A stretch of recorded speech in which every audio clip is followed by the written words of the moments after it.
প্রিয় দর্শকবৃন্দ,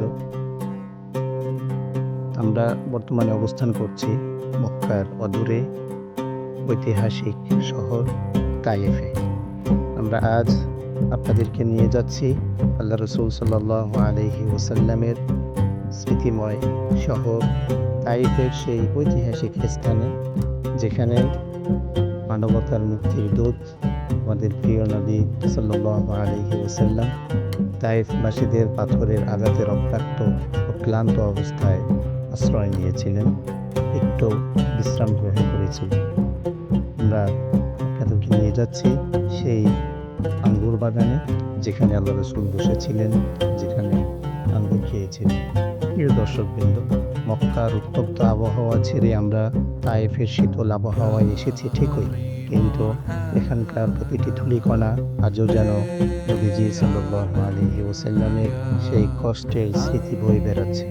আমরা আপনাদেরকে নিয়ে প্রবেশ করব ঐতিহাসিক মসজিদে আদ্দাস এলাকায়। আসসালামু আলাইকুম ওয়া রাহমাতুল্লাহি ওয়া বারাকাতুহু। ইন্নাল হামদুলিল্লাহ ওয়াস সালাতু ওয়াস সালামু আলা রাসূলিল্লাহ। পবিত্র মাহে রমাদান উপলক্ষে এটিএন বাংলার সারা মাসব্যাপী তথ্যচিত্রমূলক বিশেষ অনুষ্ঠান হেজাজের কাফেলা এর পক্ষ থেকে দেশ ও দেশের বাইরে সকল দর্শককে জানাচ্ছি আন্তরিক শুভেচ্ছা ও মুবারকবাদ। পবিত্র ভূমি হেজাজের ঐতিহাসিক শহর তাইফ থেকে আপনাদের সঙ্গে আমি যুক্ত হয়েছি, আবু বকর সিদ্দিক ইসরাফিল। সুপ্রিয় দর্শক, আজকে হেজাজের কাফেলা টিম চলে এসেছে তাইফ শহরের ঐতিহাসিক একটি স্থানে, যে স্থানটি আল্লাহ রসুল সাল্লাল্লাহু আলাইহি ওয়াসাল্লামের সাথে দুঃখ ভারাক্রান্ত এবং হৃদয় বিদারক একটি ঘটনার সাক্ষী। এবং আপনারা হয়তো দেখে আন্দাজ করতে পারছেন যে আমরা এমন কিছু স্থাপনার সামনে দাঁড়িয়ে আছি, যে স্থাপনাগুলো আমাদেরকে হাজার হাজার বছর পূর্বে নিয়ে যায়, হাজার বছরের ইতিহাসের দিকে আমাদেরকে ফিরিয়ে নিয়ে যায়। এখানে দেখতে পাচ্ছেন এখনও সেই মাটি এবং কাঠের সংমিশ্রণে কিছু স্থাপনা। এবং আমরা যে এলাকাটি রয়েছি, এই এলাকাটি হচ্ছে সেই ইতিহাস যেখানে আমাদের প্রিয় নবী, আমাদের সকলের প্রাণস্পন্দন, আমাদের ইসলামের নবী মুহাম্মদ সাল্লাল্লাহু আলাইহি ওয়াসাল্লাম, যিনি যার উপরে যাকে কষ্ট দেওয়া হারাম, সেই নবীকে তায়ের পাশে কষ্ট দিয়েছিলেন এবং তিনি রক্তাক্ত হয়ে এই এলাকায় এসেছিলেন, এই জনপদে এসেছিলেন। এবং এখানে একটি আঙ্গুরের বাগান রয়েছে, সেই আঙ্গুরের বাগান উতবা এবং সাইবা এবং কিছু ইহুদির মালিকানায়। আল্লাহ রসুল সাল্লাল্লাহু আলাইহি ওয়াসাল্লাম সেখানে এসে ক্লান্ত শ্রান্ত হয়ে এখানে বিশ্রাম নিয়েছেন এবং সাহায্য প্রার্থনা করেছিলেন। কিন্তু সেখান থেকেও আল্লাহ রসুল সাল্লাল্লাহু আলাইহি ওয়াসাল্লামকে ওনারা নির্দয়ভাবে বিতাড়িত করেছে, তাড়িয়ে দিয়েছে। আমরা সেই স্থানে এসেছি। আমরা ইনশাল্লাহ পুরো এলাকাটি জুড়ে আমরা দেখব যে আমরা যখন এদিক দিয়ে হাঁটছি, আপনাদেরকে নিয়ে ঘুরছি, এখনও মনে হচ্ছে আল্লাহ রসুলের সেই কষ্ট, আল্লাহ রসুলের সেই বেদনা মনে হচ্ছে এই এলাকার আকাশ এবং বাতাস থেকে আমরা সেটা বুঝতে পারছি। এবং আমরা দর্শনার্থীদেরকে দেখেছি যে যখনই এখানে প্রবেশ করছে, সকলের মধ্যে একটি করুণ চাহনি, সকলের একটি ব্যথিত হৃদয়, যে এখানের সাথে আল্লাহ রসুলের সাথে সেই কষ্ট এবং ব্যথিত যে ইতিহাস, সেটা এর সাথে সম্পৃক্ত। এবং এর ভিতরে একটি মসজিদ আছে, সেটি হচ্ছে মসজিদে আদ্দাস, হযরত আদ্দাস রাদিয়াল্লাহু তাআলা আনহু, যিনি পূর্বে ইহুদি থাকলেও এই ঘটনার সাথেই তার ইসলাম গ্রহণের চমৎকার একটি ইতিহাস আমরা পাই। যে আল্লাহ রসুল সাল্লাল্লাহু আলাইহি ওয়াসাল্লাম যখন ক্লান্ত শ্রান্ত রক্তাক্ত হয়ে এখানে বসেছিলেন, তো তিনি সেই আদ্দাস সেখানে ওনার জন্য আঙ্গুরের থোকা নিয়ে আসলেন, আঙ্গুর খেতে দিলেন।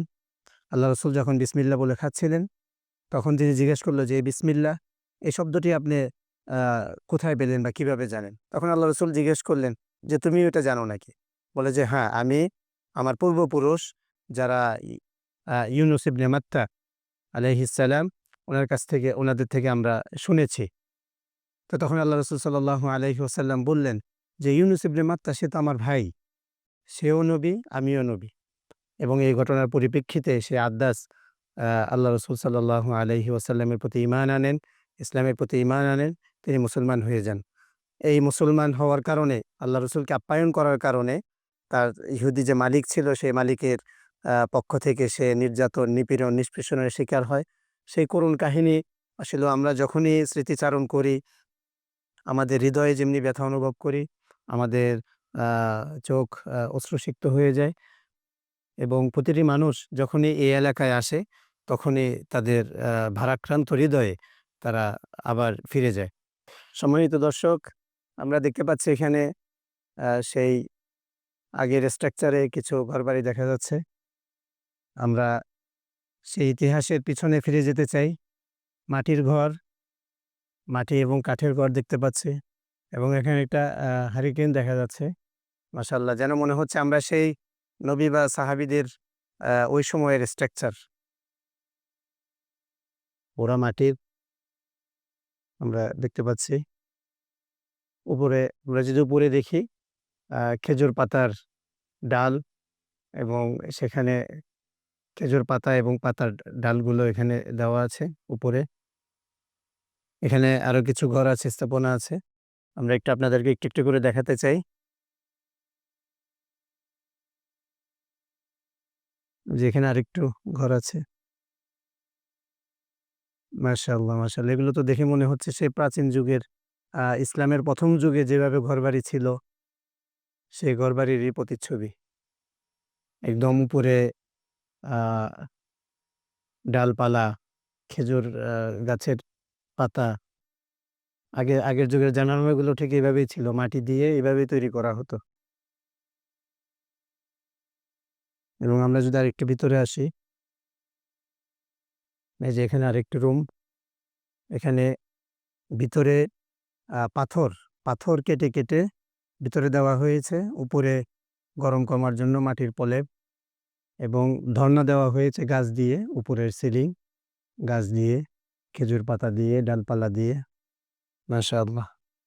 এগুলো ইসলামের যুগের কথা আমরা সিরায়, ইসলামের ইতিহাসে, আল্লাহ রাসূলের জীবনীতে আমরা যেভাবে বর্ণনা পাই, আরব ভৌগোলিক ইতিহাস, ঠিক তেমনটি যেন আমরা নিজের চোখে দেখতে পাচ্ছি।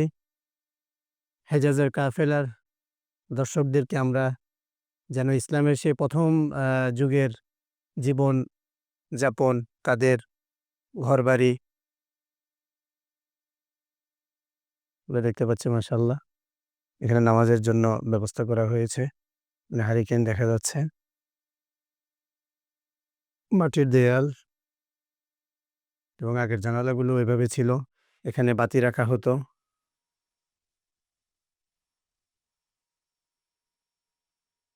মাশাআল্লাহ।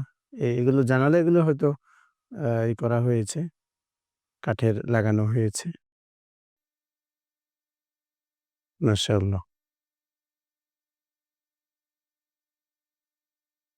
দর্শনার্থী যারা আছে তারা যাতে একটু বসে বিশ্রাম করতে পারে, এখানে ব্যবস্থা রাখা হয়েছে। নিচে কার্পেট।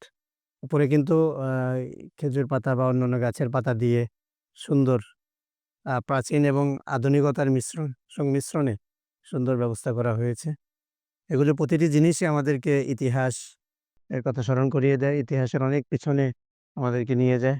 তাদেরকে নিয়ে আমরা প্রবেশ করেছি সেই ঐতিহাসিক আঙ্গুর বাগান এলাকায় এবং হযরত আব্বাস রাদিয়াল্লাহু তাআলা আনহু এর মসজিদ ও এর আশপাশ প্রাঙ্গণে। আজ থেকে ১৪০০ বছর আগে নবুয়তের ১০ম বছরে নবীজি সাল্লাল্লাহু আলাইহি ওয়াসাল্লাম ইসলামের দাওয়াত নিয়ে এই তায়েফে এসেছিলেন। কিন্তু এখানকার সর্দাররা তাকে গ্রহণ তো করেইনি, বরং তার পিছনে লেলিয়ে দিয়েছিল মদমত্ত যুবক ও শিশুদের। পাথরের আঘাতে নবীজির শরীর থেকে রক্ত ঝরছিল। তার জুতা মোবারক রক্তে ভিজে আটকে গিয়েছিল। অসহ্য যন্ত্রণায় তিনি যখন ক্লান্ত হয়ে পড়েন, তখন এই আঙ্গুর বাগানে এসে তিনি আশ্রয় নেন। এখন সময় এসেছে একটু সংক্ষিপ্ত বিরতিতে যাবার। সঙ্গেই থাকুন, ফিরছি একটু পর। আন্তর্জাতিক ইসলামী বিশ্ববিদ্যালয়, Chittagong. IIUC, combine quality with morality. যোগ্যতার সাথে নৈতিকতার মেলবন্ধন, এটি আইআইইউসির মোটো বা মূলমন্ত্র। এর আলোকে 6টি ফ্যাকাল্টি, বিজ্ঞান ও প্রকৌশল, ব্যবসায় শিক্ষা, সামাজিক বিজ্ঞান, কলা ও মানববিদ্যা এবং শরিয়া ও ইসলামিক স্টাডিজের অধীনে 15টি বিভাগে চলছে শিক্ষা কার্যক্রম। IIUC was founded with a motto to combine quality with morality. To achieve this goal, we have moral development program and CGD courses in syllabus for all the students, which are needed for character building, ethics, and social responsibilities. So IUC graduates are not only skilled professionals, but also morally upright and socially responsible citizens. একটি দেশের ভবিষ্যৎ গড়ে ওঠে তার ভিত্তি থেকে। তাই বিশ্বখ্যাত জার্মান VRM প্রযুক্তিতে কনফিডেন্স সিমেন্ট নির্মাণ করেছে নতুন প্ল্যান্ট। ইন্দোনেশিয়া থেকে আমদানিকৃত এ গ্রেড ক্লিংকারের সমন্বয়ে উৎপাদিত কনফিডেন্স সিমেন্ট কোয়ালিটি অ্যাসিওরেন্স ল্যাবে পরীক্ষিত প্রতিটি কণায় নিশ্চিত করা হয় সর্বোচ্চ মান। আর এই এ গ্রেড ক্লিংকারের কনফিডেন্স সিমেন্ট পৌঁছে যাবে বাংলাদেশের প্রতিটি শহর ও গ্রামে, প্রতিটি প্রান্তে, বাংলাদেশের হৃদয় জুড়ে।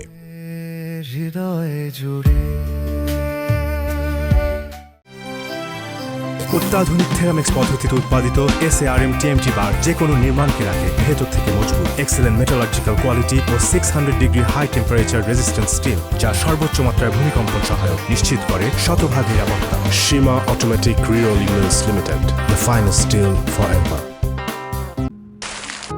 একজন প্রতিপক্ষহীন দাবা খেলে দুনিয়া উদ্ধার করছেন, রাজকন্যা ফেসবুকিং করছেন। এদিকে রাজপুত্র, উনি সুর সম্রাট হবেন। আর আমি নিয়োজিত সবার খেদমতে, সব দায়িত্ব যেন আমার। মজা জোস। একা একা দাবা খেলা গেলেও এই স্বাদের নুডলসকে একা খাওয়া যায়? কিশোয়ান চিকেন নুডলসের প্রতিটি স্টিক তৈরি হয় এমনই ভালোবাসা দিয়ে। কিশোয়ান চিকেন নুডলস, স্বাদের নুডলস। 2 বলে 6 রান, কিন্তু না, ব্যাটসম্যান পরাস্ত। কিশোয়ান ফ্রুটেক্স, ফ্রুটে ভরা ফ্রুটেক্স, ম্যাঙ্গো আর অরেঞ্জ, ফ্রেশ আমটাই শক্তি বাড়ায়, মুডটা করে চেঞ্জ। কিশোয়ান ফ্রুটেক্স, আম ও কমলার দুটি ভিন্ন ফ্লেভারে ভিটামিন সমৃদ্ধ কিশোয়ান ফ্রুটেক্স। কিশোয়ান ফ্রুটেক্স।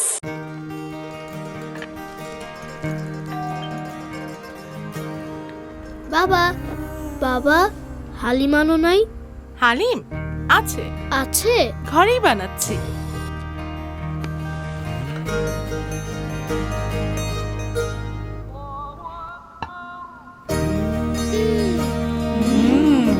কিশোয়ান হালিম মিক্স। ইফতারের পুরো মজা লুটতে কিশোয়ান হালিম মিক্স। যেমন টেস্ট তেমন বেস্ট।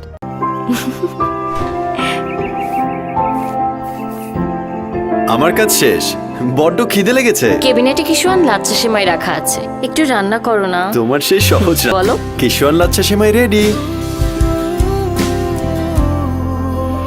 মিষ্টি মিষ্টি দুষ্টুমি, বেলা আমি তুমি কাছে জানি, তবুও আরো কাছে টানি। কিশোয়ান লাচ্ছা সেমাই, ঝটপট পুষ্টি। কনফিডেন্স সিমেন্ট কোয়ালিটি অ্যাসিওরেন্স ল্যাবে পরীক্ষিত প্রতিটি কণায় নিশ্চিত করা হয় সর্বোচ্চ মান। আর এই এ গ্রেড ক্লিংকারের কনফিডেন্স সিমেন্ট পৌঁছে যাবে বাংলাদেশের প্রতিটি শহর ও গ্রামে, প্রতিটি প্রান্তে, বাংলাদেশের হৃদয় জুড়ে। বিজ্ঞাপন বিরতির পর আবারও স্বাগত জানাচ্ছি এটিএন বাংলার জনপ্রিয় অনুষ্ঠান, আপনাদের প্রিয় অনুষ্ঠান হেজাজের কাফেলা থেকে। সঙ্গে রয়েছে আমি, আবু বকর সিদ্দিক ইসরাফিল। সুপ্রিয় দর্শক, হেজাজের কাফেলা আপনাদেরকে যুক্ত করেছে সেই ঐতিহাসিক ইহুদির বাগান এরিয়াতে, যেখানে আল্লাহ রাসূল সাল্লাল্লাহু আলাইহি ওয়াসাল্লাম তায়েফ সফরে এসেছেন, যেখানে তিনি ক্লান্ত-শ্রান্ত রক্তাক্ত হয়ে বসেছেন এবং যে খেজুর বাগানে তিনি ছায়া গ্রহণ করেছেন এবং যেখান থেকে তিনি এক গুলামের মাধ্যমে, ইহুদি গুলামের মাধ্যমে, যিনি পরবর্তীতে সাহাবী হয়েছেন, হযরত আব্বাস রাদিয়াল্লাহু তাআলা আনহু, যাকে আঙ্গুর তাকে বক্ষণ করিয়েছেন। আমরা যদি আমাদের ঠিক পিছনে দেখতে পাই, এই যে পুরাটা এরিয়া, সেটাই হচ্ছে সেই ঐতিহাসিক এরিয়া। আমরা এখানে একটি মসজিদ দেখতে পাচ্ছি, যে মসজিদটি এখন সংস্করণ চলছে। এই মসজিদের নাম হলো মসজিদ আদ্দাস রাদিয়াল্লাহু তাআলা আনহু। এই মসজিদে নামাজ পড়ার সুযোগ আছে, যদি এখন একটু কাজ চলতেছে। এরপরে ওখানে বিশাল কম্পাউন্ড আছে, ওখানে ঐতিহাসিক শত শত পুরানো বছরের কিছু ঘরবাড়ি আছে। এই এলাকাটা, এই পুরাটাই হচ্ছে এখানে খেজুর বাগান ছিল, এখানে এই আঙ্গুরের বাগান ছিল, যে আঙ্গুরের বাগানে আল্লাহ রসুল সাল্লাল্লাহু আলাইহি ওয়াসাল্লাম বসেছেন এবং তার সেই করুণ ইতিহাস, সেই রক্তমাখা ইতিহাস যেখানে ঘটেছিল, হেজাজের কাফেলায় আপনাদেরকে সেখানেই আমরা নিয়ে এসেছি। এখানেও আমরা কিছু গাছ দেখতে পাচ্ছি, সেগুলোকে আইনাব গাছ বলে, যেগুলো ছোট ছোট দানার মতো গাছ। এখানে এই পুরো এরিয়াটা এখনো পর্যন্ত যেন শত বছরের স্মৃতি বহন করছে। এবং আমরা ওই ভিতরে গিয়েছিলাম, ওখানে আমরা দেখতে পেয়েছি যে মাটি এবং কাঠের মিশ্রণে তৈরি অনেক আগের কিছু ঘর, যেগুলো এখনো ওইভাবেই পরিত্যক্ত আছে।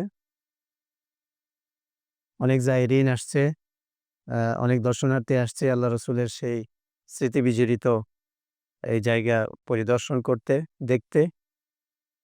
দেখতে পাচ্ছেন আল্লাহ রসুল আসলে কোন জায়গায় বসছিলেন, কোথায় বসছিলেন, এটা যদিও ওইভাবে অ্যাকুরেটভাবে মার্ক করা নেই, এবং সৌদি সরকার সেটাকে মার্ক করেও নাই। কারণ হচ্ছে মানুষ সেখানে গিয়ে কিছুটা অতিরঞ্জন করে, বেদায়াতের সৃষ্টি হয়। এজন্য এটাকে ওপেন রেখেছেন, আমভাবে রেখেছেন যে এখানেই আল্লাহ রসুল আসছিলেন।